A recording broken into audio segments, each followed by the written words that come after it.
Olá, sejam todos muito bem-vindos. Eu sou o professor Guilherme Alves de Melo Franco, especialista em direitos material e processual do trabalho e previdenciário pela Universidade Estácio de Sá do Rio de Janeiro, formado em Direito pela Faculdade de Direito da Universidade Federal de Juiz de Fora, Minas Gerais. Estou a desenvolver no meu canal do YouTube, Guilherme Alves de Melo Franco, Estudar Direito,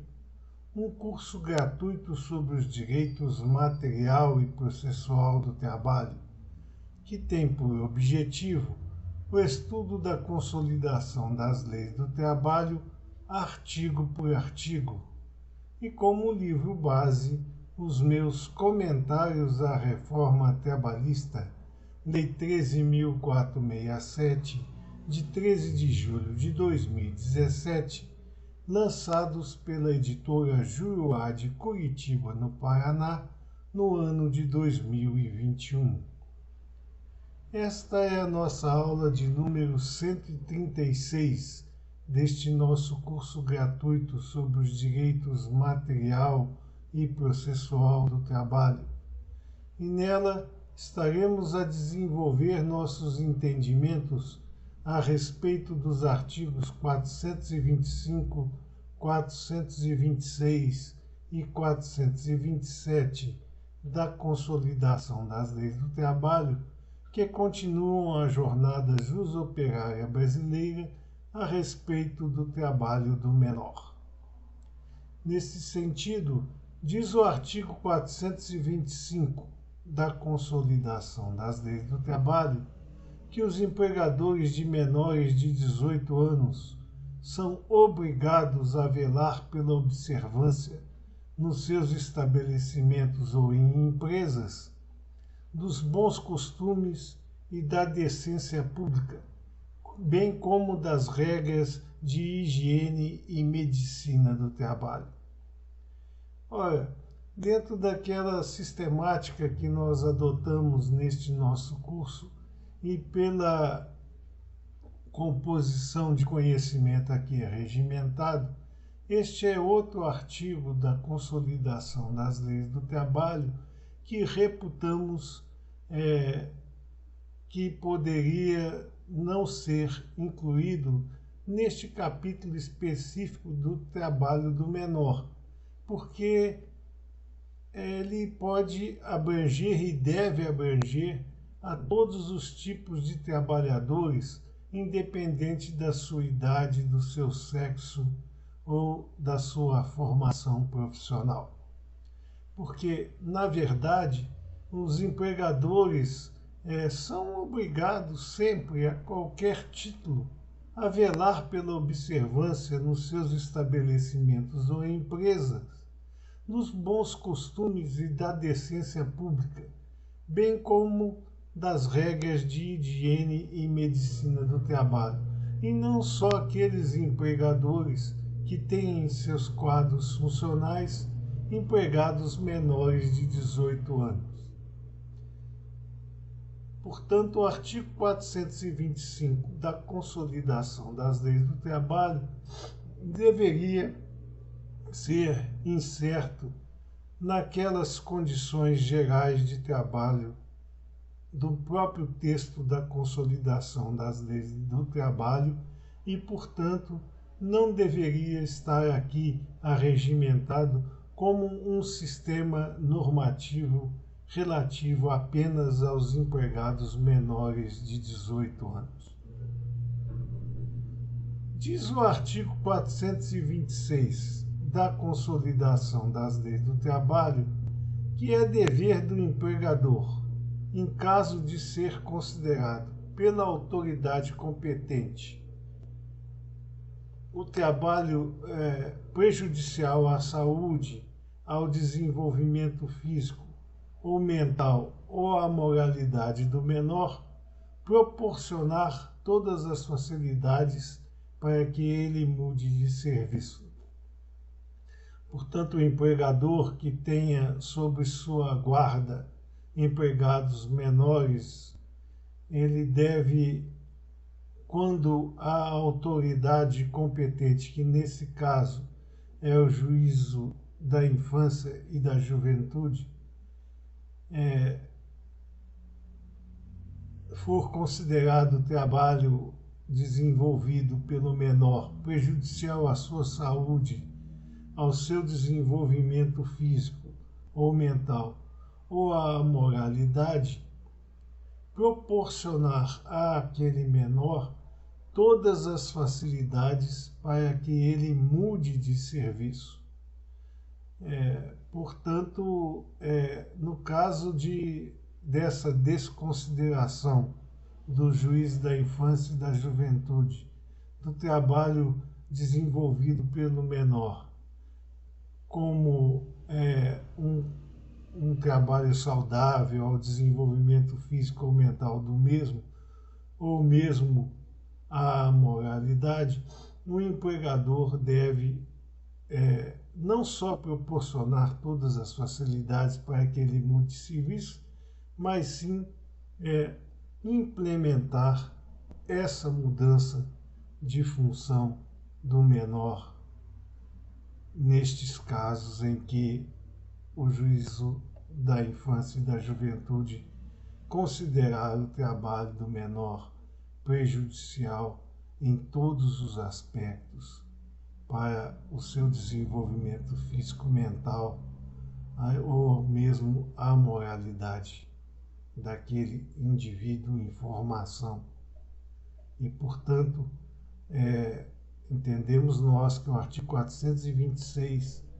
da Consolidação das Leis do Trabalho não traz uma faculdade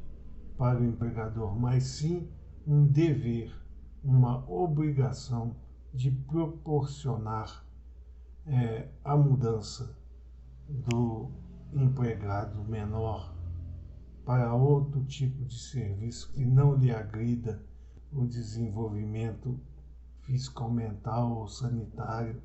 ou mesmo a sua formação moral. Diz o artigo 427 da Consolidação das Leis do Trabalho que o empregador que ocupe menores em seus quadros será obrigado a conceder-lhes o prazo que for necessário ao seu frequentar a escola. Neste caso, o artigo 427 vem determinar que todo aquele empregador que tenha sob sua guarda funcional empregados menores é obrigado a conceder-lhes o prazo que for necessário para que ele frequente a escola. Não importa, neste caso, quantos menores estão sob a guarda daquele empregador e façam parte de seus quadros funcionais. Havendo apenas um, ou havendo 10, 15, todas aquelas situações funcionais dos menores devem ser garantidoras do prazo que for necessário para que eles frequentem a escola.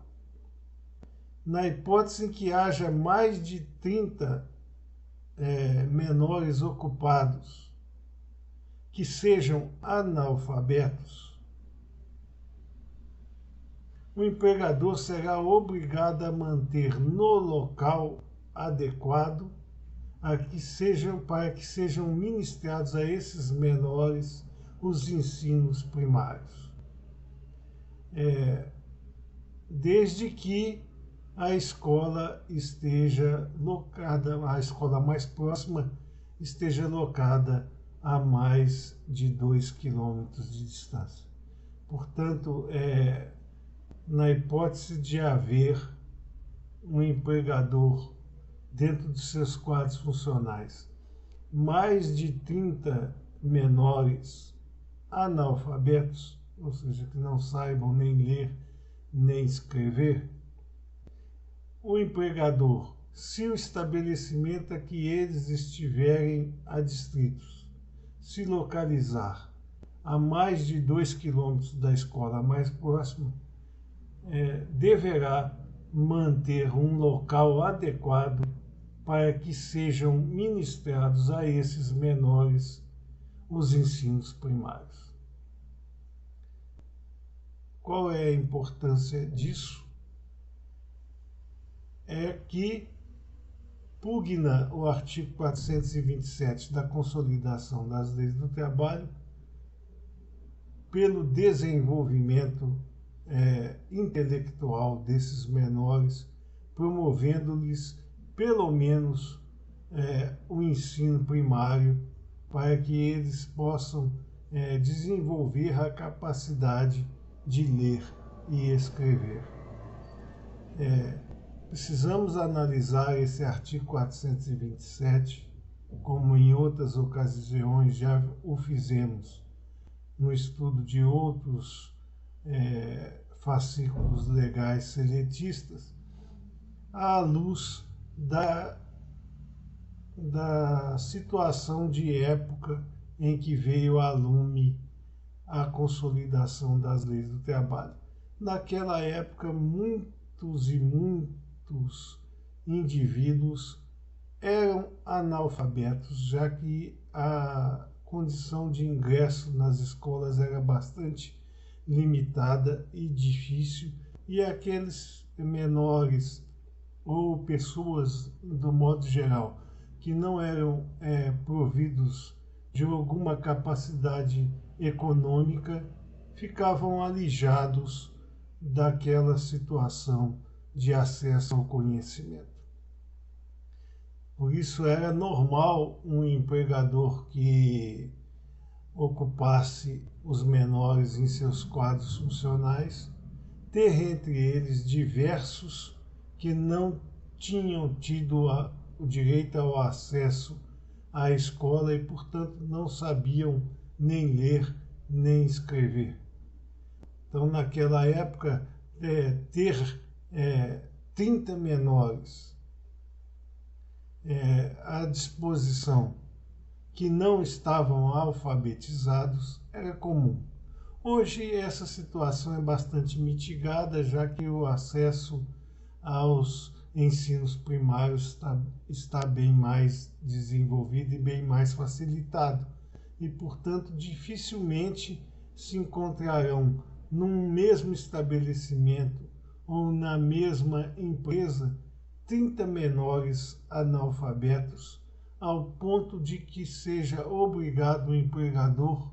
se o estabelecimento em que esses menores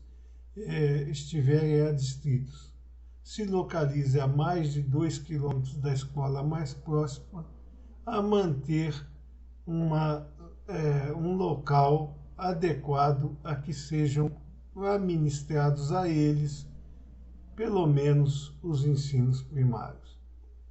Como vemos que hoje essa situação é bastante mitigada, para não dizermos que é quase impossível de acontecer, porque o Brasil é um país de dimensões continentais e diversas realidades sociais, e pode ser que em alguns cantos mais longínquos deste país ainda hajam quantidades de menores suficientes para atender aos ditames deste artigo 427 da Consolidação das Leis do Trabalho. Mas entendemos nós que é bastante difícil esta situação se desenhar atualmente dentro dos comandos educacionais e mesmo sociais brasileiros. Todavia, se a escola se localizar a mais de 2 quilômetros de onde está situado o empreendimento empresarial e o empregador contar com mais de 30 menores analfabetos entre seus quadros de empregados, ele estará obrigado a manter um local adequado para que sejam ministrados os ensinos primários a estes menores. Estas são as considerações que gostaríamos de fazer a vocês nesta nossa aula de número 136 deste nosso curso gratuito sobre os direitos material e processual do trabalho. E aproveitamos esta oportunidade para agradecer a presença de todos vocês nestas nossas aulas e solicitar ainda uma vez mais que aqueles que ainda não o fizeram, que se inscrevam no nosso canal, e aqueles todos que frequentam essas nossas aulas, deixem seus likes nas mesmas, porque é através destas duas atividades simples que vocês estarão a nos auxiliar a manter íntegro este nosso curso gratuito sobre os direitos material e processual do trabalho, além de podermos distribuir o conhecimento aqui arregimentado ao maior número de pessoas possível. Muito obrigado a todos.